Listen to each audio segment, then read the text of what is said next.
So I have my +4. I got 2 Swords Dances up. +4 Terrakion out here against his Gliscor. And of course I'm going to go for Stone Edge. Hey guys, it's Gator, and before I start doing this crap, thanks for all the support on the Road to Top 10 video. I got 40 something likes, I think, over 40. That's all that matters, and a good amount of views and all that stuff. So thanks for everyone who supported it. Thanks for that whole series. I don't know what's coming next, but I will be doing something. But this is to show why you shouldn't be trying so hard in Pokemon. Now I know you guys like want to predict this shit, and you want to be, oh my god, I predicted that. And that's cool. I mean, if you predict something, and you know, that's cool. But of course, you're seeing this is a Specs rotom-w right here, and he goes into Flygon to take a Volt Switch. But of course, I'm just gonna T-Bolt, and he U-turns thinking I'm gonna switch, which is obvious. I mean, that's a prediction where you're not trying. That's like, okay, I'm just gonna stay in and T-Bolt because I don't give a fuck. And he does some more stupid shit, and I'm still T-bolting. And now I know he's pissed because I pretty much did half damage to 2 of his Pokemon. So he's gonna outrage. That's predicting. Whatever the fuck he was doing, I don't know. I don't know what the fuck he was doing.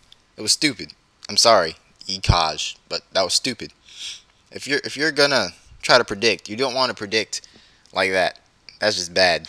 That was just bad predicting, whatever the fuck he was doing. And then he rage quits, I think, like right here. Because I'm faster than his Tentacruel and I EQ it to shits. Yeah, I'm gonna have another instance of this real quick. Alright, here's the second instance of someone trying way too fucking hard. Rotom-w, Specs again. Politoed. Alright, I'm gonna Volt Switch. Now, he does have a Gliscor, but I don't give a fuck. Because it's too early in the match to be doing that crazy crap. So I'm gonna Volt Switch again. Now, I wanna just scout out to see what this Gliscor set is, but nope. He's gonna try way too fucking hard. Go into Politoed. Eat a Volt Switch. I'm gonna go into T-Tar. Fuck it up. Because I'm banded and I have Pursuit. And he loses his weather that quick. You tried too hard. Now I'm going to skip later into the battle and show you what else happens. So I have my +4. I got 2 Swords Dances up. +4 Terrakion out here against his Gliscor. And of course I'm going to go for Stone Edge. And I miss. But what the fuck? I miss. But there is more to the story. I'm going to show you that like right now. Alright, now here was his thing after the battle. I knew he'd miss, but seriously, I'm tired of people doubting me. Now, I'm not going to be bashing him during this. I thought this was really interesting because I was weirded the hell out. So, like, okay, maybe you guys get your own opinion about this if you believe him or not.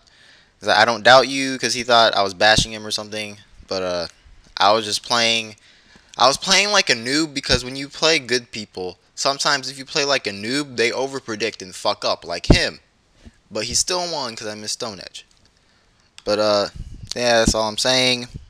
He's like, you were all toxic, blah blah blah, saying that we were hating on him. And I was like, no, I only called him out because I was watching. He was either watching some of our battles or I was watching his battle or something.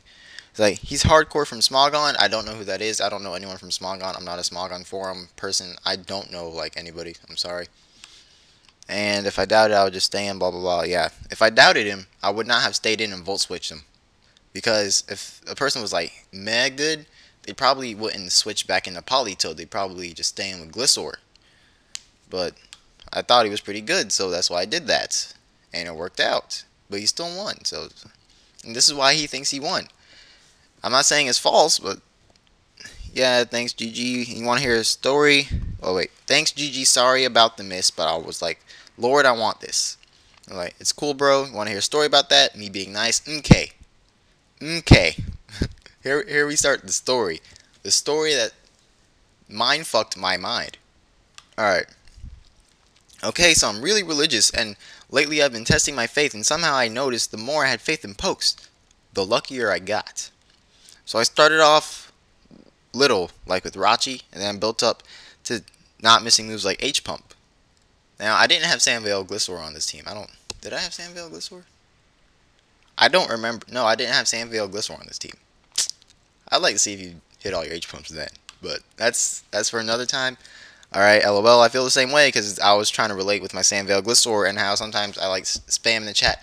Please fucking miss. Oh my god, he missed. And everyone's just caps raging and caps. Oh my god, noob. Alright. but whenever I imagined I would hit it, vice versa. But lately I've been making special requests. I was about to beat a guy, and I was like, "Dear Lord, to increase my to increase my faith, make this last hit crit." Boom, boom, crit. What the fuck? I rarely fail when I bring God into the picture. I'll be like, the move miss, whatever, boom miss. I guess that's my scenario. I've said the word flinch out loud and pictured it in my mind and really wanted it. I was like, flinch, boom, flinch. It was like rock slide. It was game winning. I guess it was like extra drill or something. I don't know. And it happened in real. Care to hear more? Kind of weirded out, to be honest. Which I'm trying to hint I don't want to hear anymore. Well, I believe that Jesus is Lord, and there's this preacher I listen to who explains how faith works. I'm not really religious, so that's why I've been amazed at how it works. The Bible says God will answer the desires of your heart. So if I said something, He'd answer my desires? Is that what you're saying, basically? Okay. Why would you worry about Pokemon? You can do other stuff with that. But so I'm like, well, I want this to happen. It's my desire, so it should happen. But you get better results when you use faith with the Bible. Like my dad had 20 bucks. He put it in his offering and prayed over it and asked for 20 times the amount, which is $400. 3 or 4 days later, he got his note from EDS, the electric company around here. They said for the past 5 years, we never hopped your fence to check the electric gauge thing on the side of your house. 5 years. Here's the amount we owe you. $470. The same week. I'm like, okay, what the fuck? Are you okay, buddy? I mean, okay, I shouldn't be saying, is he okay? I should be saying, okay, I need to get the fuck out, because I don't want to hear anymore, really. The guy on the CD said that when you first experiment with sowing and reaping, that's what may happen. We were so happy. So now we know this thing works, and I've experienced it in real too. Before I tell you how, I'd like to say that I believe in Jesus Christ, and my family and I are non-denominational Christians. Did I say that right? Wow, denominational. Hey, I'm proud of myself for that. But basically, so far, summing it up, he is really religious, and he believes that fate can get him wherever he wants. I don't have a problem with that. It's cool with me. But when you give me this long-ass story, I'm going to comment on it. Because you've graciously given me this story, and I have my opinion on the story. It's not bashing. It's just, hey, I think this story should be told to other people.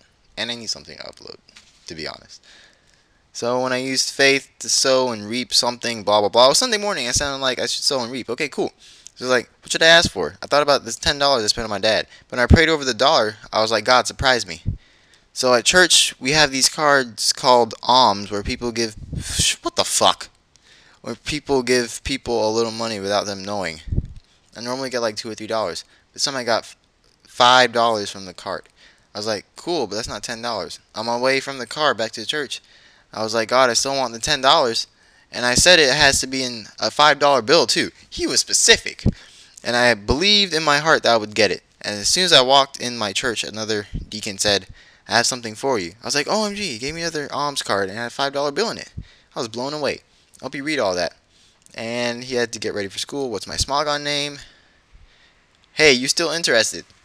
No. It's not being mean, it's just I'm not interested in faith stuff, really. But, thank you for this personal story. And yes, I did read it. He is hardcore from Smogon, if you know who that is. If I don't know who that is. He thinks I'll be very interested in a full explanation about how faith works. You can tell me, I guess, but I don't know how interested I'll be. I mean, I know there's something out there. I don't know what, but I know there's something out there. But hey, if you know, oh man, well, holy crap! And my Stone Edge missed, holy shit! Wow. But I want to know if it hit and he was still doing that crap, would he be giving me this story? Or is he just trolling the shit out of me? I don't know. I'll look for you later if that's cool with you. I can answer any questions. Am I still here? Yeah, I'm still here. I'm recording this. But if you actually listen to all this, give your opinion on this, because I don't know. I have mixed opinions about that. But yeah, that's going to be the end of this video. Make sure to like it, because I like all that support you give me. It makes me happy inside. And itzGator, and I'll see you guys next time.